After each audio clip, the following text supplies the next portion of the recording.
N আসলে ঘোরার মতো কিছুই নাই, বুঝছো? রোডের মতো যারা কুয়াকাটায় দেখার মতো কিছু খুঁজে পান না তাদের জন্য আজকের এই ভিডিও। আমাদের এবারের যাত্রা কুয়াকাটার চরবিজয়।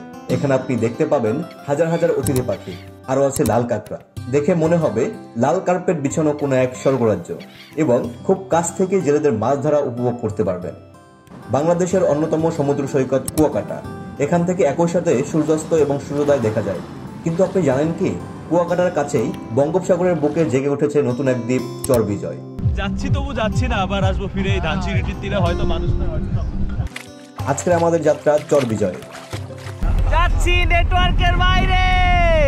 সাগর পারের মানুষ মোরা, কুয়াকাটা বাহারি, ও মগো কুয়াকাটা বাহারি।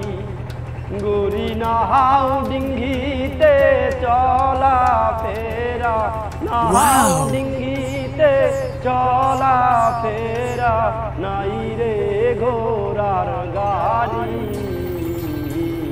সাগর পারের মানুষ মোরা, কুয়াকাটা বাহারি। পটুয়াখালী জেলার কুয়াকাটা সৈকতের দক্ষিণ পশ্চিম দিকে অবস্থিত চরবিজয়।